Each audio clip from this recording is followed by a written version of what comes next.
everybody, it's Sardek here, and in today's Prescriptions for Success with Dr. Love, I want to talk to you about what I call the success loop. Now, as you can imagine, as a very successful international keynote speaker, a master trainer, a master consultant, an all-around good guy, I get tons of requests from people around the world who would love to pick my brain and ask me for tips and things like that. And just due to the sheer volume, I can't react to everyone that way, so I have ways of helping them out. But what I've also discovered is, and it goes right back to the success loop, I've discovered that most people fall into a category of taking no action. But let me explain that through an actual example of this. So recently I got a request for a connection through LinkedIn, and here's how the interaction went. The person said, hey, we seem to have some commonalities. I hope we can build a mutually beneficial network, and maybe at some point we can exchange some professional ideas. I've toyed with the idea of going full-time into independent and freelance work. It looks like you do that, and I'd like to ask you for tips sometime. Now, I'm going to give you the exact same feedback that I gave to this person, and here was that person's response after they got the feedback. It was simply, thanks, Sardek. That gives me a lot to think about. You see, here's what I've learned. People who are thinking never get to the level of success that they want. And the success loop is a very simple concept, and if you follow it, it works. It's simply initiate and evaluate. Initiate some action, evaluate that action, and initiate the next action. Initiate and evaluate.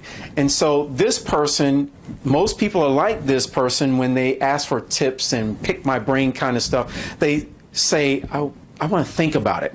Now, what I've learned is there are two kinds of people in this world. There are those who get things done, and then there are those who don't want to make a mistake. And most people, an overwhelming majority of people, are stuck in what I call procrastination because they don't want to initiate anything out of fear of failure. They don't want to experience the failure. They don't want to make a mistake. And the greatest time wasted is that of getting started. So they never get started at all, and therefore they dream for the rest of their lives. So they never initiate. So you have to initiate if you want to be successful at anything, if you want to grow to the next level of anything. Now, once you initiate, if you're brave enough to do that, and I got to give this person credit, give him thumbs up. He actually initiated by contacting somebody that is successful in what he wants to do in the future. Here's the question. After taking the initiation of action, what did you do?